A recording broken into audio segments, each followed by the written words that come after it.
Este libro está basado en un seminario en el que participaron varias personas. No los voy a nombrar a todas las personas que participaron aquí.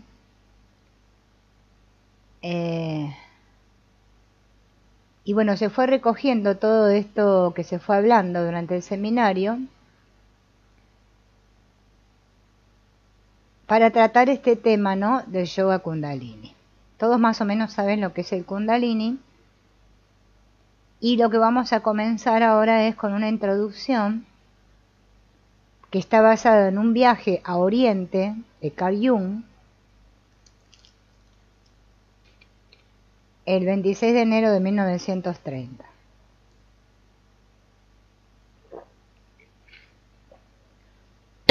Bien, vamos a arrancar. A lo largo y ancho de la India se celebran reuniones en las que se aprueba un texto que comienza: creemos que constituye un derecho inalienable del pueblo indio, lo mismo que de cualquier otro pueblo, poseer libertad, disfrutar de los frutos de su esfuerzo y poseer todo lo necesario para la vida para que pueda tener plenas oportunidades de desarrollo. Creemos también que si un gobierno priva a un pueblo de estos derechos y lo oprime, el pueblo también tiene el derecho de alterar dicho gobierno o de eliminarlo. El gobierno británico de la India no solo ha privado al pueblo de su libertad, sino que se ha construido sobre la explotación de las masas y ha conducido a la India a la ruina económica, política, cultural y espiritual. Creemos que la India debe romper su vínculo con Gran Bretaña, alcanzar la completa independencia, y con ello quedaba proclamada la desobediencia civil. Gandhi comenzaba su marcha de la sal y Nehru era encarcelado.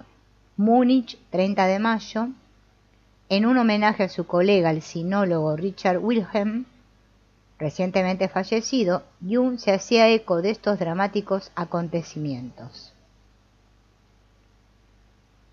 Miremos al este.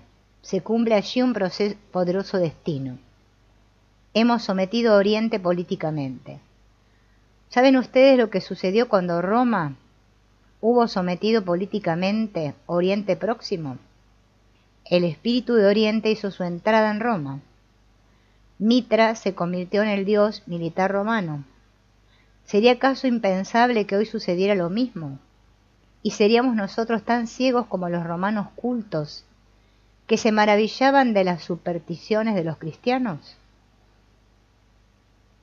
Sé que nuestro inconsciente está cargado de simbolismo oriental. El espíritu de Oriente se encuentra realmente ante portas. Considero que el hecho de que Wilhelm y el indólogo Howard hayan sido invitados a hablar de yoga en el congreso de este año de los psicoterapeutas alemanes es un signo de los tiempos extraordinariamente significativo. Consideren lo que significa que el terapeuta que tiene que tratar directamente con gente que sufre y por tanto muy sensible establezca contacto con una terapia oriental. Esta comparación de largo aliento abarca lo que Jung consideraba el significado histórico, político y cultural del impacto del pensamiento oriental sobre la psicología de Occidente, y constituye el marco de su encuentro con el yoga kundalini. En los años 60, Jung fue adoptado como gurú por el movimiento New Age. Una razón importante de ello fue su papel como promotor del estudio del pensamiento oriental, la contribución a su difusión y la propuesta de claves modernas de interpretación psicológica para este. Quienes viajaban a Oriente lo adoptaron como precursor. Al mismo tiempo, muchos vieron en estos intereses de Jung, unidos a su apropiación por parte de la contracultura, una confirmación del misticismo oscurantista de su psicología. El surgimiento de la psicología profunda corre paralelo, históricamente, a la traducción y amplia difusión de los textos del yoga. Ambos resultan novedades exóticas. Los gurús y yogis recién llegados se disputaban con los psicoterapeutas una clientela semejante que buscaba una orientación distinta de la proporcionada por la filosofía, la religión y la medicina. Por ello, la comparación entre ambos no podía resultar inesperada. Con anterioridad existía ya una considerable bibliografía comparativa del pensamiento oriental y occidental. Pero la aparición de las nuevas psicologías profundas anunció un nuevo y más prometedor campo de comparación. Porque las psicologías profundas intentaban liberarse de las estupidizantes autolimitaciones del pensamiento occidental para desarrollar modelos de experiencia interna fundamentados en el potencial transformativo de las prácticas terapéuticas. Una nivelación parecida de teoría y práctica parecía existir también en los textos del yoga, que además se había desarrollado con independencia de las ataduras del pensamiento occidental. Por lo demás, la estructura iniciática adoptada por las instituciones psicoterapéuticas aproximaba su organización social a la del yoga. Con ello se establecía la posibilidad de una nueva forma de psicología comparada. En una fecha tan temprana como 1912, en su obra Transformación y símbolos de la libido, Jung ofrecía interpretaciones psicológicas de pasajes de los Upanishads y de los Rigveda. Con esto quedó abierta la posibilidad de una comparación entre la práctica del análisis y la del yoga. Pero la primera comparación explícita fue posiblemente la realizada por Winter en The Yoga System and Psychoanalysis, donde ofrecía una comparación entre el psicoanálisis, tal como se presenta en la obra de Freud y Jung, y los Yoga Sutras de Patanjali. De este modo, antes incluso de que el propio Jung se dedicase al tema, su obra era ya objeto de comparación con el yoga, y los nuevos senderos en psicología que él intentaba abrir, tras abandonar la Asociación Psicoanalítica Internacional, prometían ser el más fecundo cruce de caminos entre los acercamientos oriental y occidental. Cualquier relato del encuentro de Jung con el pensamiento oriental quedaría incompleto si no mencionase al conde Hermann Keyserling y a su escuela de sabiduría de Darmstadt, que proporcionó un marco académico a las investigaciones de Jung. Keyserling había tratado de yoga en su diario de viaje de un filósofo y defendía allí que la nueva psicología significaba de hecho un redescubrimiento de lo que ya sabían los antiguos indios. La sabiduría india es la más profunda que existe. Cuanto más avanzamos, más nos aproximamos a los puntos de vista de los indios.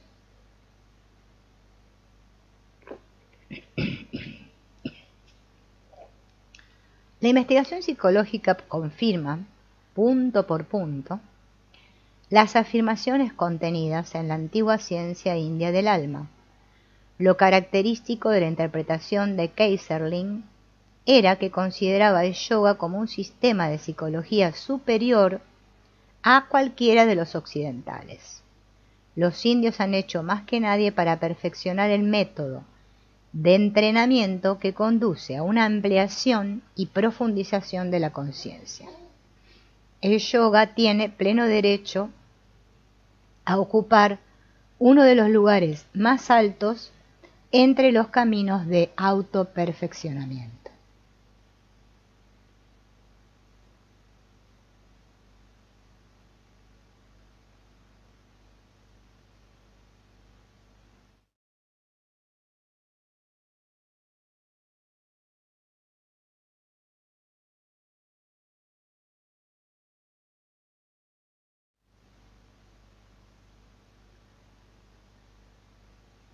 Bien,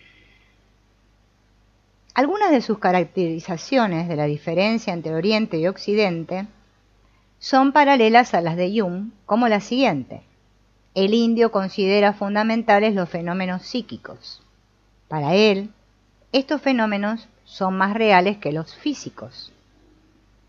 Fue en Darmstadt, a comienzos de la década de los 20, donde Jung conoció al sinólogo Richard Wilhelm, y su trabajo conjunto en 1928 sobre el texto alquímico titulado El secreto de la flor de oro, que Wilhelm tradujo al alemán y se publicó con un comentario psicológico de Jung, ofreció a este los medios para adentrarse en el estudio de la psicología comparada entre Oriente y Occidente. Jung, que no sabía sánscrito, mantuvo colaboraciones similares con figuras como Heinrich Zimmer, Walter Evans Wentz, Daiset Suzuki, y en el caso que nos ocupa con Wilhelm Hauer. Todos ellos eran en la época de Jung las figuras punteras en el estudio del pensamiento oriental. La comparación entre yoga y psicoanálisis fue también analizada por el colaborador de Keyserling, Oscar Smith, en Psicoanálisis y Yoga, que éste dedicó a su maestro. Smith sostenía que de entre las escuelas de psicoanálisis la más cercana al yoga era la de Jung, antes que las de Freud o Adler. Con el sistema de Jung se ofrece por primera vez la posibilidad de que el psicoanálisis contribuya a un más alto desarrollo del ser humano. No es ni pretende ser un método de yoga. Es posiblemente el sistema de Jung de la misma índole. La respuesta de Jung a la obra de Smith fue ambigua. Dijo lo siguiente: por cuanto considero que los métodos psicoanalítico y psicosintético son ambos medios de autoperfeccionamiento, su comparación con el método de yoga me parece perfectamente plausible. Me parece, no obstante, que hay que recalcar que se trata solo de una analogía, pues hoy en día son demasiados los europeos que se inclinan a incorporar a nuestra mentalidad occidental, sin previo examen, las ideas y métodos orientales. Tal cosa no nos beneficia a nosotros ni tampoco a dichas ideas, porque los productos del espíritu oriental tienen su fundamento en la peculiar historia de dicha mentalidad, que es radicalmente distinta de la nuestra. La proliferación de clases de yoga junto a cursos de aeróbic, entrenamiento para perder peso, masajes y otras sectas del contemporáneo culto al cuerpo en los gimnasios y centros deportivos, nos puede hacer olvidar fácilmente que el yoga es una antigua disciplina espiritual. El yoga participa de dos nociones, que en general son comunes a toda filosofía y religión indias: la reencarnación y la búsqueda de liberación del ciclo de nacimiento, muerte y renacimiento. Mircea Eliade señaló que para el yoga y la filosofía Samkhya, a la que se asocia, y a diferencia de otras escuelas indias de pensamiento, el mundo es real, no ilusorio como es, por ejemplo, para el Vedanta. No obstante, si el mundo existe y perdura, se debe a la ignorancia del espíritu. Lo que distingue al yoga de su tendencia esencialmente práctica, según observó Surendranath Dasgupta, la filosofía del yoga tiene carácter esencialmente práctico y su objetivo es fundamentalmente mostrar los medios para alcanzar la salvación, la unicidad, la liberación del Purusha. Son muchas las definiciones y exposiciones que se han hecho del yoga. En palabras de Eliade, yoga procede etimológicamente de la raíz yug, que significa poner juntos, mantener, yugo. La palabra yoga se emplea en general para designar cualquier técnica ascética y método de meditación. Para Feuerstein, el yoga es una tradición específicamente india y consiste en conjuntos de ideas, actitudes, métodos y técnicas codificadas y o sistematizadas de diferente manera, cuyo objetivo fundamental es producir una transformación en el practicante y que se transmiten de un maestro a uno o más discípulos en un contexto más o menos formal. Los restos más antiguos del yoga se remontan al tercer milenio antes de Cristo. Hay varias escuelas de yoga: el Raja Yoga, el Hatha Yoga, el Jnana Yoga, el Bhakti Yoga, el Karma Yoga, el Mantra Yoga, el Laya Yoga y el Yoga Kundalini, que es el de que estamos hablando en este libro. Bien. Esto Yoga Kundalini se refiere a rasgos de la corriente tántrica.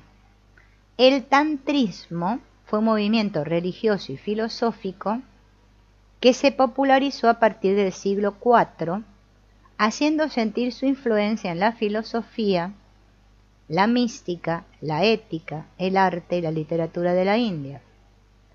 Según Ajeananda Bharati, lo que distingue al tantrismo de otras enseñanzas hindúes y budistas es su énfasis sistemático en la identidad entre el mundo absoluto, Paramata, y el mundo fenoménico, Vyabharata, cuando pasa por el filtro de la experiencia cúltica, sadhana. El tantrismo era antiascético y antiespeculativo y representa una contracorriente transgresora respecto del hinduismo mayoritario. Rechazaba el sistema de castas imperante y suponía una transvaluación de valores. Acá está explicando todas las características del tantrismo, ¿no?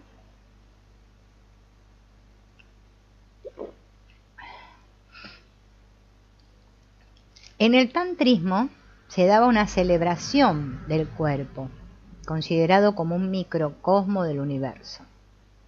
En contraste con la decantación masculina del hinduismo tradicional, Eliade hace notar que en el tantrismo, por primera vez en la historia espiritual de la India Arya, la gran diosa adquiere una posición predominante. Podemos reconocer también en él una especie de redescubrimiento religioso del misterio de la mujer. Este diferente planteamiento del tantrismo se reflejaba también en sus prácticas, que a menudo recurrían a elementos ausentes de los rituales religiosos tradicionales. Así, Zimmer señala que el tantrismo insiste en la santidad y la pureza de todas las cosas, razón por la cual las 5 cosas prohibidas constituyen la sustancia misma de la acción sacramental en ciertos rituales tántricos: vino, carne, pescado, grano seco y relación sexual.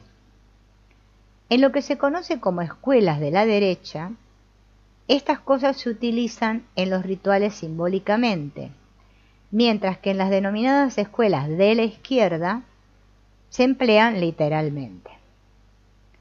En referencia a la idea contemporánea en torno al tantrismo, Jacob Needleman señala con acierto que nada más oír la palabra tantrismo en la mente occidental surgen diversas asociaciones desenfrenadas y espeluznantes que convergen en una suerte de pastiche entre ciencia ficción, psicoespiritual y acrobacias sexuales que sacarían los colores a nuestros más fantasiosos pornógrafos y más bien eclipsarían las hazañas de nuestros más duros guerreros sexuales. La confluencia del movimiento New Age con la revolución sexual de los años 60 dio lugar a un creciente interés por el tantrismo en Occidente, que vino acompañado de numerosos manuales, How to do it, centrados en las prácticas sexuales rituales, si bien en el proceso a menudo se pasaba por alto que en el tantrismo dichas prácticas no tienen como objeto la liberación sexual per se, sino la liberación del ciclo del renacimiento. Jung aclara su comprensión psicológica del yoga tántrico de la siguiente manera. La filosofía india entiende en concreto que hay ciertos estados no yoicos que influyen en nuestra psicología personal, pero con todo existen independientemente de ella. La meta del desarrollo humano sería producir una aproximación y una relación entre la esencia específica del no yo y el yo consciente. El yoga tántrico ofrece en este sentido una exposición de los estados y fases de desarrollo de este elemento impersonal, tal y como se presentan en su camino hacia la luz de una conciencia personal superior. En un tiempo en que la psicología estaba marcada por el imperio del conductismo, la epistemología experimental positiva y el creciente dominio del psicoanálisis, y cuando la noción de fases de desarrollo a duras penas podía asociarse a otra cosa que no fuera aquello que por entonces se convertía en el alfa y omega del estudio de la personalidad, el niño, el yoga kundalini, ofreció a Jung un modelo de algo que estaba enteramente ausente en la psicología occidental, una exposición de las fases de desarrollo de la conciencia superior. En el yoga kundalini el cuerpo se concibe como formado por una serie de chakras. Ya conocemos el nombre de los chakras. Estos se encuentran localizados en diferentes partes del cuerpo y están comunicados por canales llamados nadis, de entre los cuales los principales son el Ida, Pingala y Susuma. La mayor parte de los comentaristas coinciden en afirmar que los chakras y los nadis no son concebidos como descripciones fisiológicas del cuerpo, sino que representan más bien un cuerpo sutil o místico. Feuerstein los caracterizaba como versión idealizada en la estructura del cuerpo sutil, cuyo objetivo es servir de guía a la visualización y la contemplación del yoga o del yogi. Las conferencias de Jung se proponen fundamentalmente proporcionar una moderna interpretación psicológica de los chakras. Narendranath Bhattacharya, supongo que se pronunciará así, afirmó que la mejor forma de entender los chakras es ver en sus diferentes componentes el resultado de un proceso de estratificación histórica. Desde un punto de vista histórico, cabe sugerir que los chakras fueron concebidos originariamente en términos de anatomía humana, teniendo como finalidad el estudio fisiológico. En una fase ulterior, de acuerdo con la idea tántrica de que el cuerpo humano es un microcosmo del universo, ciertos objetos del mundo como el sol, la luna, las montañas, los ríos, fueron asociados con los chakras. Más adelante cada chakra se consideró representación de elementos toscos y sutiles, en conformidad con la idea tántrica de que las deidades residen dentro del cuerpo humano y de que el aspirante debe sentir a la deidad dentro del propio cuerpo. Así los chakras pasaron a ser concebidos como sede de los principios masculino y femenino, simbolizados por los órganos masculinos y femeninos. Las divinidades que presiden los chakras eran originalmente diosas tántricas. Luego fue incorporada también la teoría de las letras, según la cual el alfabeto simboliza diferentes tattvas. Y de este modo nos hallamos ante la puesta en marcha de un proceso muy elaborado y complejo que se considera que los chakras realizan en virtud de su transformación cualitativa. El kundalini se representa en la forma de una serpiente enrollada a lo largo de la columna vertebral, que yace dormida en Muladhara, que es el chakra inferior, y Feuerstein definió al Kundalini como manifestación microcósmica de la energía primigenia o Shakti. Es el poder universal en la medida en que se asocia con el cuerpo-alma infinitos. El objetivo consiste en despertar a Kundalini mediante prácticas rituales y capacitarla para que ascienda al Sushumna Nadi, atravesando todo el sistema de los chakras, y cuando alcanza el chakra supremo, tiene lugar la beatífica unión de Shiva y Shakti. Esto conduce a una transformación de largo alcance de la personalidad. ¿Sí? Hasta acá, bueno, nos describieron cómo es esto de lo tántrico y qué significa esto del Kundalini. Ahora vamos a ver cómo fue que Jung se encuentra con el yoga.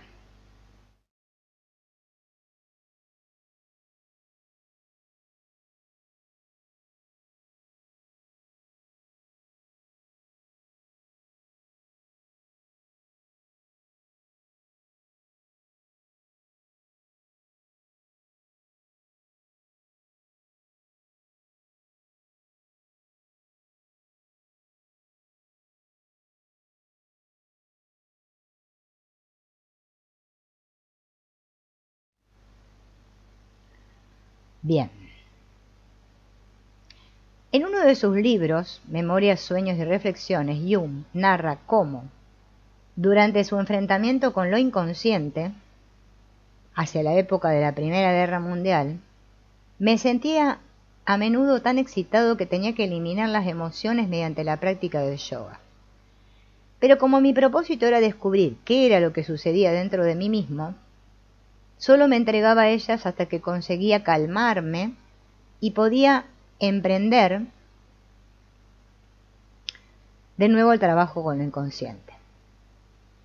En la última conferencia inglesa de Howard, Jung ofrece un relato del modo en que su interés personal por el Kundalini se despertó a partir de un encuentro con una mujer europea, educada en Oriente, que le expuso una serie de sueños y fantasías que él no fue capaz de comprender hasta que cayó en sus manos este libro titulado The Serpent Power de Sir John Woodford, consistente en traducciones del San Chakra Nirupana y el Paduka Pankaka. Yo lo traduzco así, acompañada de extensos comentarios. Woodruff es el primer responsable del conocimiento de los textos tántricos en Occidente, merced a sus traducciones y comentarios. Y él dice, todo el mundo, ¿no?, empieza a hablar de la Kundalini Shakti. Tal cosa se debió en buena medida a su planteamiento comprensivo de un tema que, hasta ese momento, había sido objeto de burla. Describió sus intenciones como sigue. Nosotros, extranjeros, debemos ponernos en la piel del hindú y debemos examinar su doctrina y rituales con sus ojos y no con los nuestros. Jung sostenía que el simbolismo del yoga kundalini sugería que la extraña sintomatología que los pacientes a veces presentaban remitía de hecho a un despertar del kundalini. En su opinión, el conocimiento de dicho simbolismo permitía entender toda una serie de cosas que de otra manera solo podían considerarse productos irrelevantes del proceso patológico como procesos simbólicos llenos de significado, y también explicar la localización física de los síntomas. Hoy en día, con el dominio del enfoque bioquímico en el tratamiento de los denominados trastornos mentales y la aparición de toda una retahíla de drogas milagrosas como el Prozac, la insistencia de Jung en el significado psicogénico y simbólico de semejantes estados está todavía más a la orden del día que antes. Como dijo Laing, fue Jung quien se adentró por primera vez en este terreno, pero pocos lo siguieron. La obra impresa de Jung dedicada específicamente a la religión india consta de 2 ensayos, El Yoga y Occidente y acerca de la psicología de la meditación oriental, junto con un prólogo a la obra de Zimmer der Weg zum Selbst, El camino hacia el sí mismo. Pero la mayor parte de su trabajo sobre estos temas se presentó en seminarios, comenzando por los seminarios sobre paralelos occidentales y los seminarios sobre Kundalini, hasta culminar en sus comentarios a los Yoga Sutras de Patanjali en un lugar, ¿no?, en Zúrich. Por el formato empleado, las afirmaciones de Jung en este seminario deben ser consideradas provisionales como parte de un trabajo en curso. En 1937 fue invitado por el gobierno británico a tomar parte en las celebraciones del 25º aniversario de la Universidad de Calcuta, que habían de tener lugar el año siguiente. Esto le permitió a Jung viajar por la India durante 3 meses, en los cuales recibió el doctorado honoris causa, y a su regreso escribió sus impresiones en 2 artículos: El mundo ensoñador de la India y lo que la India puede enseñarnos. En esta experiencia, ¿no?, Jung dice que tiene resonancias tántricas. Y cuenta, ¿no? Cuando pasábamos por los templos de Kali, que eran numerosos en prácticamente todas las ciudades indias, descubríamos vestigios de sacrificios de animales. Los lugares estaban sucios y pegajosos, con sangre seca en el suelo y gran cantidad de restos de rojas nueces de areca por todas partes, siendo así que el color rojo está asociado a la destrucción. Simultáneamente en Calcuta, Jung comenzó a tener una serie de sueños en los que se destacaba el color rojo. Después fue víctima de la disentería y tuvo que ir al hospital.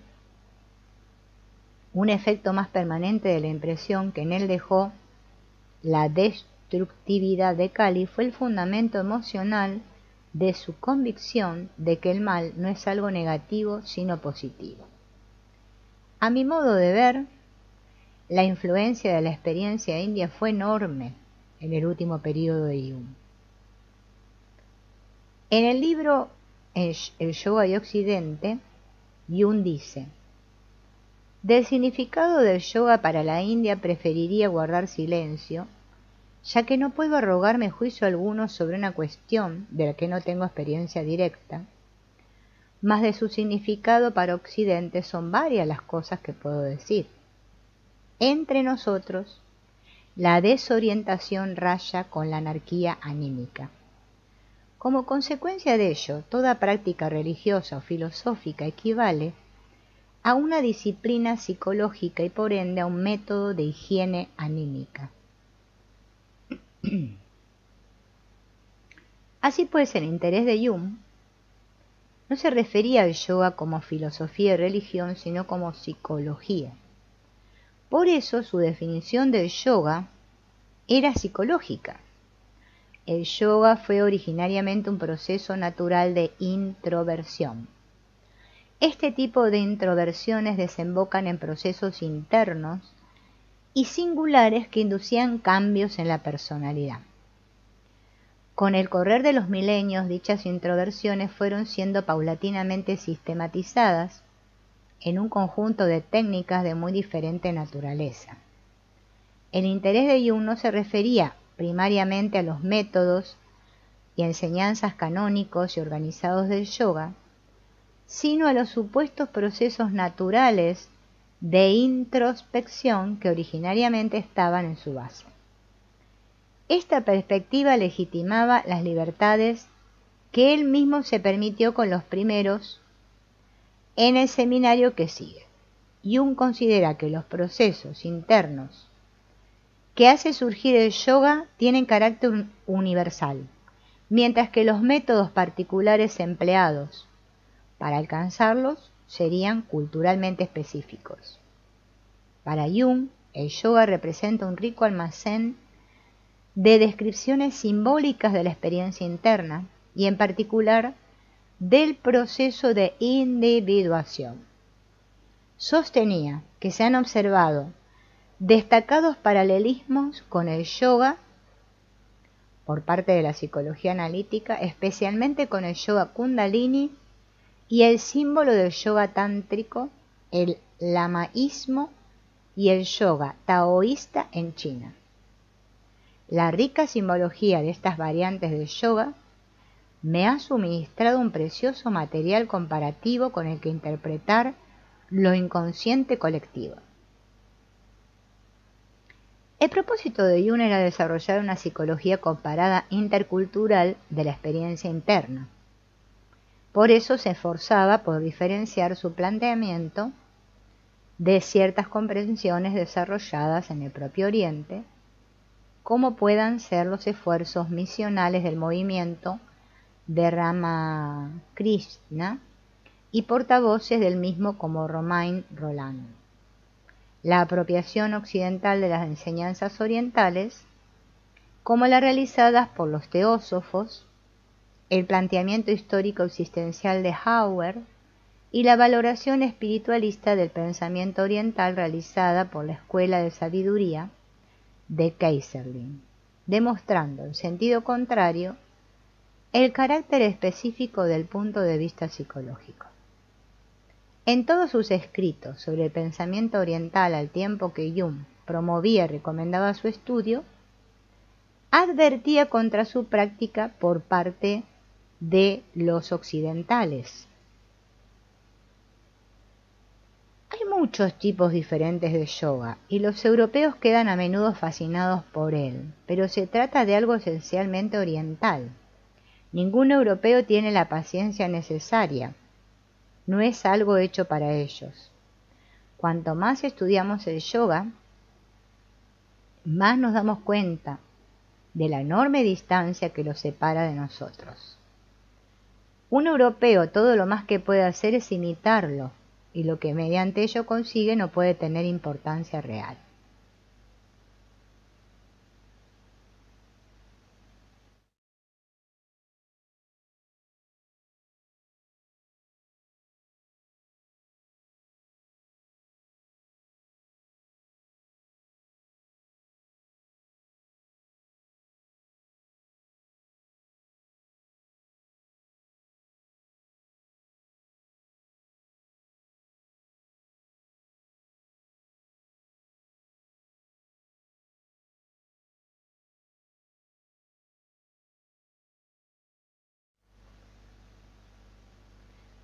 Volvemos.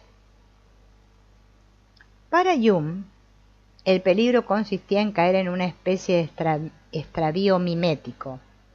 El europeo que practica yoga no sabe lo que hace. Su efecto sobre él es negativo. Antes o después comienza a asustarse y en ocasiones puede llevarle a traspasar el límite de la locura. Esto lo llevó a concluir que, con el paso de los siglos, Occidente producirá su propio yoga. Con la proliferación del yoga y la práctica de la meditación en Occidente, estas afirmaciones de Jung han recibido numerosas críticas. No obstante, se trata de advertencias que aparecen frecuentemente en la obra de los contemporáneos de Jung que tratan de yoga, tanto en Oriente como en Occidente. Dasgupta escribía: si alguien desea seguir metódicamente una dirección que lo conduzca en última instancia a la meta a la que aspira el yoga, debe consagrar a ello toda su vida, bajo la estricta guía práctica de un maestro avanzado. Las doctrinas filosóficas, psicológicas, cosmológicas son interesantes en sí y tienen su lugar definitivamente asegurado en la historia de los progresos del pensamiento humano. Eliade dice: no tenemos ninguna intención de invitar a los estudiosos occidentales a la práctica del yoga, que por lo demás no es tan sencilla como algunos piensan, ni tampoco de proponer que las diferentes ciencias occidentales practiquen los métodos de yoga o adopten su ideología. Hay otro punto de vista que nos parece mucho más fecundo: estudiar con toda la atención posible los resultados obtenidos por tal método de exploración de la psique. Keyserling también decía: resulta muy significativo que los ejercicios indios de respiración de Vivekananda no hayan servido a un solo americano para elevarse a una condición superior, mientras que sí se afirma en sentido contrario que han dado con muchos en hospitales y manicomios. No se ha conseguido probar ni siquiera, en el caso de los ejercicios más inocuos, que resulten apropiados para los europeos. Así que esta idea junguiana de que algo parecido al yoga acabaría surgiendo también sobre la base del cristianismo se acerca mucho al planteamiento de Keyserling sobre el fundamento cristiano de la psicología occidental. Bien.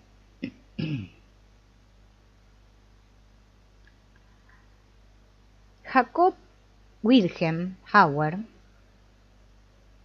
6 años después que Jung nació, recibió una formación teológica protestante y en 1906 fue enviado a la India y quedó impresionado por la espiritualidad que ahí encontró, ¿no? Y decía: los 5 años que viví allí ampliaron y profundizaron mis planteamientos religiosos de un modo que nunca hubiera esperado. Comprendí que solo tenemos derecho de comunicar, de dar testimonio de lo que hay en nosotros, pero no de esperar que los otros se conviertan a nuestro punto de vista y mucho menos intentar convertirlos. Bueno, este hombre emprende un estudio comparado de las religiones, se convierte en profesor de la Universidad de Tubinga y da una charla titulada El yoga a la luz de la psicoterapia. Esto atrae la atención de Jung, ¿no? Porque Wilhelm decía: quizás sé lo suficiente como para darme cuenta de que el yoga examinado en su conjunto constituye un llamativo paralelo con la psicoterapia occidental. Pero pronto me di cuenta de que comparar las partes concretas del yoga con las diferentes tendencias de la psicoterapia occidental y sus métodos es algo para lo que me faltan conocimientos detallados y sobre todo ensayos convincentes. En el resto de la charla ofrece una exposición del yoga y le deja a su audiencia la tarea de hacer la comparación entre ambos. Bien. Bueno, ahí empiezan los que estaban ahí en la conferencia a exponer sus opiniones, ¿no?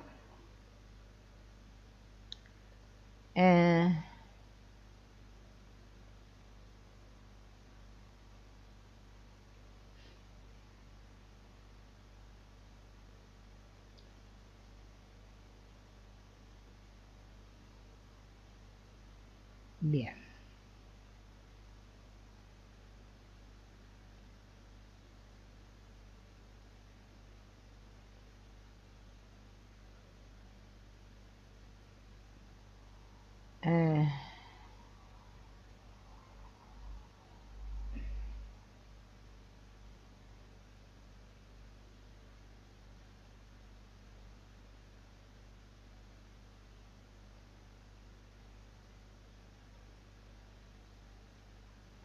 Bueno, comienzan las conferencias de este famoso Hauer, que recuerden que es el Wilhelm, ¿no? Que es el mismo, que comienza haciendo un repaso histórico del yoga y una exposición de su enfoque general, y definió el yoga de la siguiente manera: yoga significa captar la verdadera esencia, la estructura interna de una materia, en su realidad viva como sustancia dinámica y las leyes de dicha materia.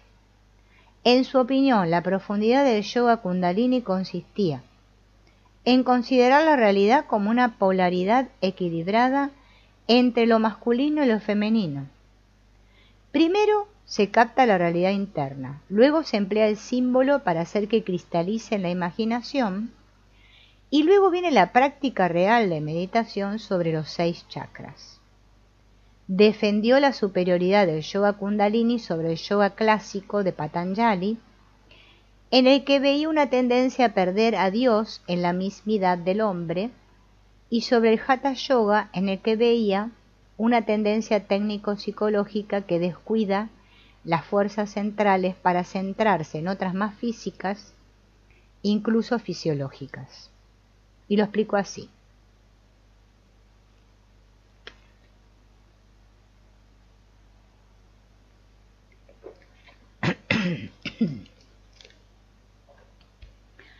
Uno medita sobre el símbolo y se apropia su contenido de un modo que es en parte intelectual y en parte psíquico, alcanzando de esta manera una cierta especie de cambio psíquico.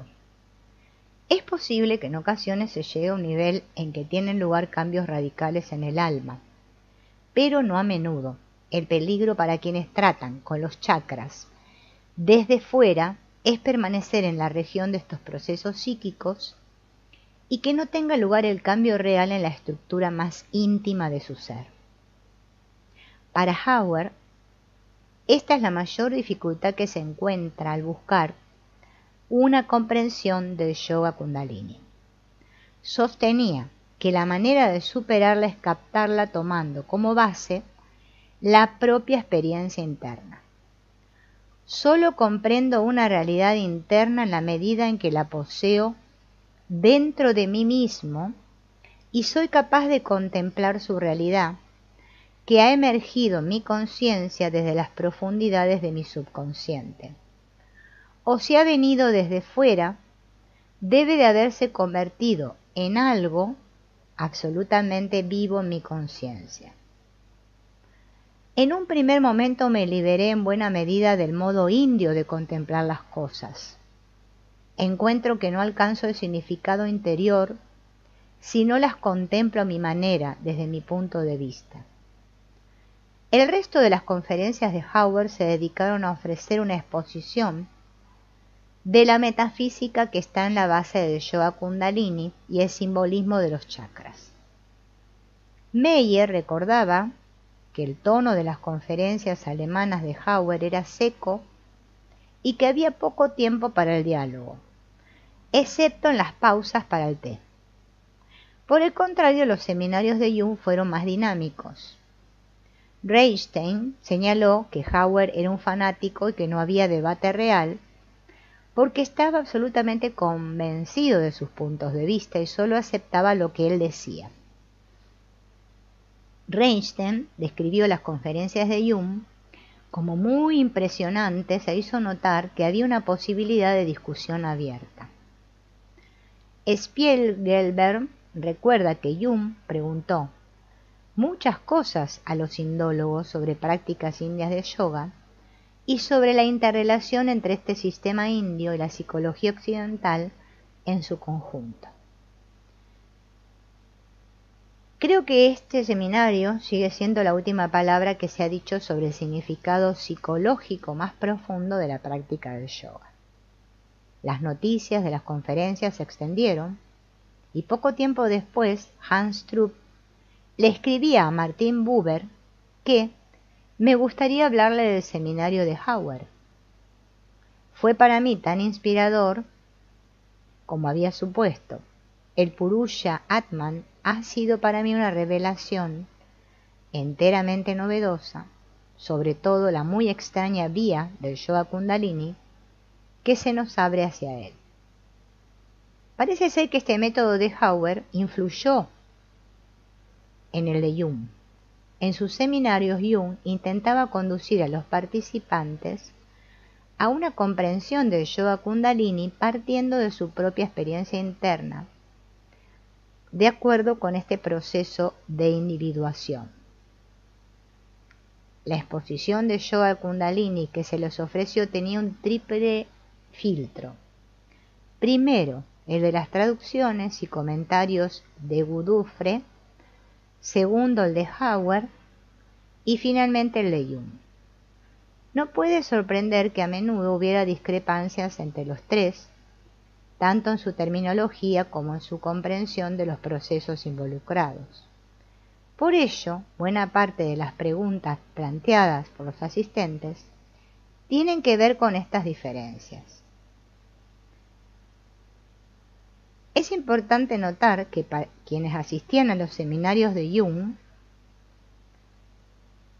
estos no eran simplemente cursos de hermenéutica, sino que propiciaban experiencias concretas.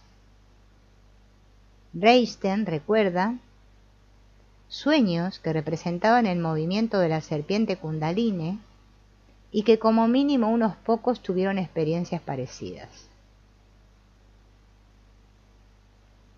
Poco después de sus conferencias, Hauer escribió a Jung: «La semana que he pasado en Zúrich ha resultado muy estimulante para mí y tal vez puedo albergar la esperanza de que nuestros lazos profesionales se han estrechado también un poco más». El sentimiento parece haber sido recíproco, pues Jung contestó: «Me gustaría ampliar nuestra colaboración de manera especial invitándolo a participar en la revista interdisciplinar que Daniel Brody le había propuesto realizar». Al año siguiente, Hauer fundó el movimiento de la fe alemana, y en su obra, La visión alemana de Dios, Hauer proclamó el advenimiento de una religión específicamente alemana o indo-germánica, llamada a ofrecer una liberación frente al espíritu ajeno, semítico, del cristianismo. Hauer afirmaba: «La nueva fase, el movimiento de la fe alemana que comenzó con el encuentro de Eisenach de julio de 1933, debe ser entendida en estrecha relación con el movimiento nacional que ha conducido a la fundación del Tercer Reich. Como el movimiento de la fe alemana brota de las profundidades biológicas y espirituales de la nación alemana». Hauer intentó sin éxito que fuera reconocido como religión oficial del nacionalsocialismo. En 1935 contribuyó con un ensayo titulado «La doctrina indo-aria del sí mismo en comparación con la doctrina kantiana del sujeto inteligible». En su ensayo, titulado Wotan, Jung presenta a Hauer y a su movimiento de la fe alemana como exponentes de sus tesis según la cual los acontecimientos políticos en Alemania podrían ser explicados psicológicamente como procedentes de una renovada actividad del viejo dios germánico Odín. En 1938, Hauer volvió a ofrecer una serie de conferencias, El fundamento del que brota la fe y la constitución de la religión, se llamaban. Meyer recuerda que Hauer habló sobre el significado simbólico de la bandera esvástica, lo cual fue recibido con una extrema crítica y oposición. Sus divergencias sobre la situación político-religiosa en Alemania condujeron a una ruptura entre Hauer por un lado y Jung, su círculo, por el otro. En referencia a su conducta durante este periodo, Eliade dice: «Oí decir a Scholem que Hauer seguía siendo una excelente persona, pues durante la persecución nazi había adoptado a 2 o 3 niños judíos o a una muchacha judía. Decía que Hauer era uno de los contados eruditos alemanes que simpatizaban con el régimen nazi, pero contra los cuales Scholem declaraba no tener nada». Por su parte, en sus publicaciones posteriores, Hauer siguió desarrollando su parte del diálogo con Jung en lo referente a la comparación entre el yoga y la psicoterapia, un camino indio hacia el sí mismo, y comenzaba planteando cuestiones que con posterioridad han ido cobrando importancia debido a la aparición del movimiento New Age y a la popularidad alcanzada por las religiones alternativas. La cuestión de si este camino oriental de salvación es también valioso para el hombre occidental quedó abierta y me ocupó muy en serio. ¿No es un espejismo o incluso una amenaza remitir al yoga al hombre de Occidente que lucha por alcanzar su propio camino de salvación? ¿No son acaso para estos hombres la investigación científica estricta, la reflexión filosófica, el modo occidental, la vida y la acción, los únicos caminos de salvación? ¿No tenía Occidente acaso en su mística también un camino hacia el interior, más adecuado para él que el yoga? ¿No eran suficientes la psicología profunda y la psicoterapia que entonces se desarrollaban? ¿Necesitamos acaso nuevos estímulos de Oriente? Tales problemas determinaron también el contenido de las conferencias y seminarios prácticos en el Club de Psicología de Jung en Zúrich. Desde su punto de vista, la psicología analítica de Jung se había convertido en un método, quedando con ellos puesta los peligros de la externalización psicotécnica, que también había constituido una amenaza para el yoga. Hay un libro o un artículo, no sé, acá no lo dice, Der Yoga se llama, que se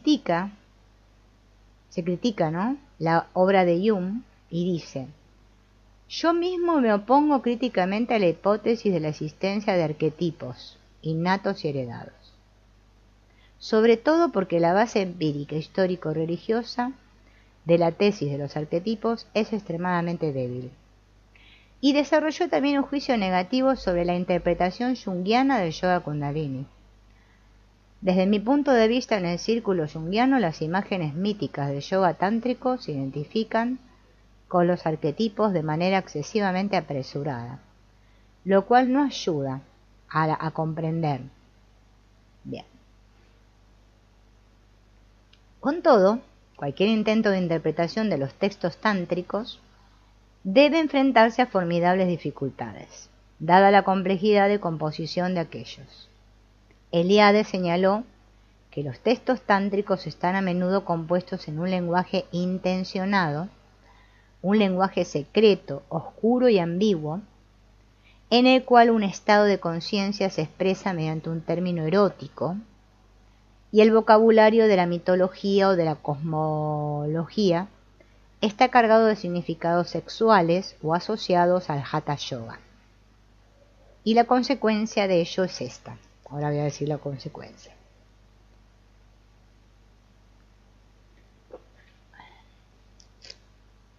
Un texto tántrico puede ser leído en numerosas claves: litúrgica, yógica, tántrica, etc.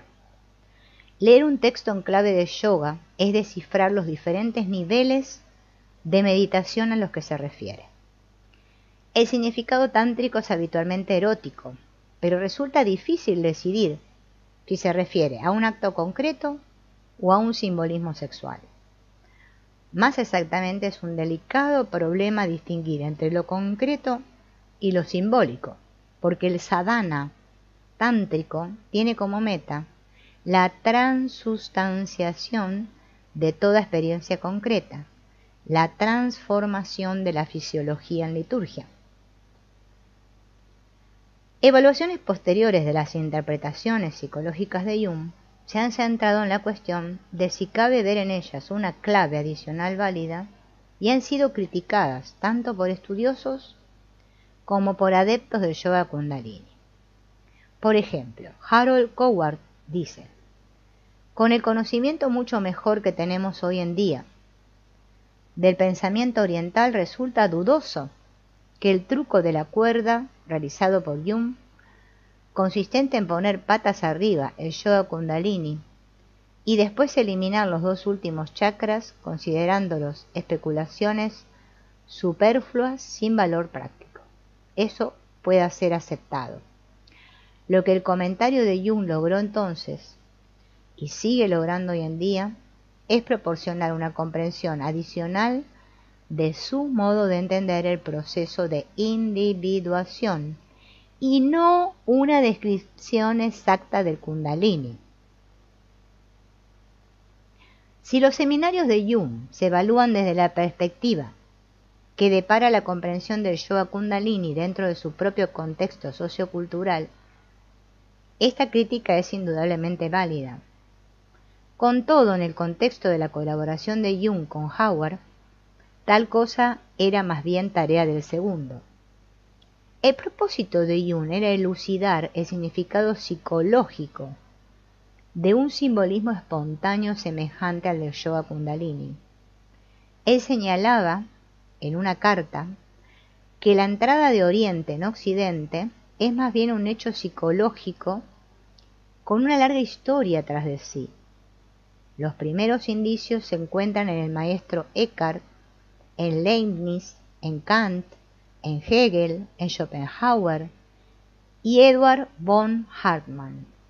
Pero de lo que aquí se trata no es del Oriente real, sino del hecho de lo inconsciente colectivo, que es omnipresente. Así, para Jung, el descubrimiento occidental de Oriente constituye un capítulo crítico en el descubrimiento de lo inconsciente colectivo.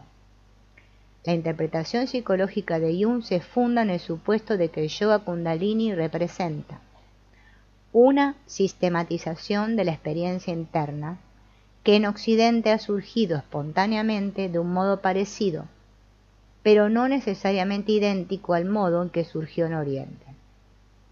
Esto se confirma leyendo una discusión planteada poco después de los seminarios sobre Kundalini en el retomado seminario llamado Visiones. La señora Sawyer dice: pero en los chakras siempre hemos tratado a Kundalini por separado. Y Jung le dice: ciertamente, y en este caso, aparentemente no están separados, pero eso no supone ninguna diferencia. No debemos olvidar nunca que el sistema Kundalini es una creación específicamente india, mientras que aquí tenemos que trabajar con material occidental. Así que probablemente hacemos bien asumiendo que este es para nosotros el contenido real y no materiales indios que han sido distinguidos y abstraídos hace miles de años. Bien. En La Flor de Oro, Jung se muestra interesado exclusivamente en sus propias teorías sobre lo inconsciente, y por ello, a pesar de que las afirmaciones contenidas en la obra son de carácter inequívoco, solo encuentra en ellas material capaz de corroborar sus propias ideas, y nada va más allá de esto. Lo mismo ocurre en un seminario que impartió sobre Kundalini, del cual hay disponible un resumen escrito en el Instituto de Jung. Ninguno de los estudiosos presentes, según se pone de manifiesto al leer los puntos de vista ahí expresados, exhibió el más mínimo conocimiento sobre el significado real del viejo texto del que estaban tratando entonces.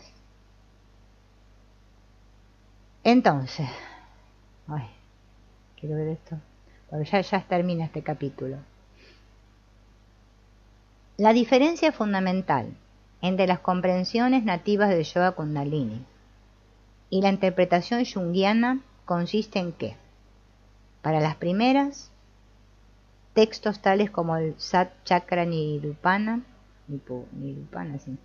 describen las profundas modificaciones de la experiencia y la corporalidad ocasionadas por determinadas prácticas rituales, más que ser expresión simbólica de un proceso universal de individuación.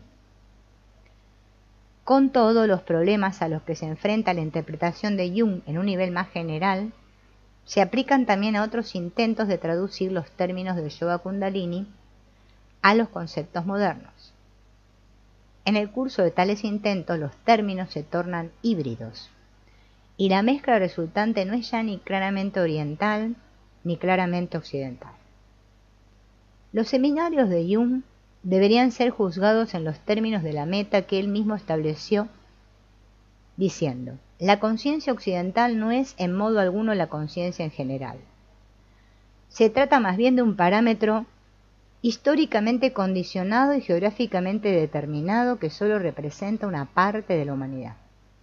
El conocimiento de la psicología oriental constituye, en verdad, la base inexcusable para la crítica y la comprensión objetiva de la psicología occidental.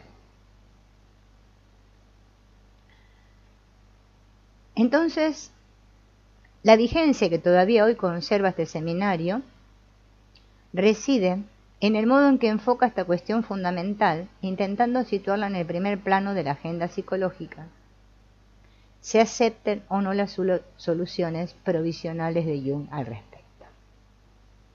Esa sería la primera parte o el primer capítulo de este libro de Jung. Bueno, después tiene un montón de de aclaraciones, ¿no? El libro de notas al pie, que no las voy a leer porque son larguísimas. Y después comienzan las sesiones que él fue teniendo en su seminario, donde ahí sí habla Jung y va explicando todo esto, ¿no? O sea que esa parte que ya hicimos toda esta introducción, que fue un poco aburrida, como los diferentes pensamientos de estos otros autores en contra de lo que Jung hacía, porque él lo que apuntaba era la individuación, ¿no? El proceso de individuación. Veremos las diferentes sesiones en los próximos encuentros. ¿Bien? Hola Priscila. Ah, bueno, gracias. Bueno, muchas gracias. Me hace muy bien, a mi ego le hace bien. Porque a veces yo te digo, a veces veo mis reproducciones tan bajas y digo, ¿qué hago yo haciendo esto? Pero bueno, siempre uno sigue porque siempre hay así personitas como vos que a uno lo alientan. Espero que les haya gustado este libro, que les digo, tiene varias páginas. 300, vamos por las 74. Lo quiero leer así, porque la verdad a veces me canso de tener que grabar, arreglar el audio, ponerle la imagen, armar el video, renderizarlo, subirlo a YouTube, que tarda no sé cuánto tiempo, llega un punto que es agotador. Entonces así como que lo hago más rápido. Lo leo junto con ustedes, ¿no? Y es como que ahí también hago más pausas que cuando lo leo para audio.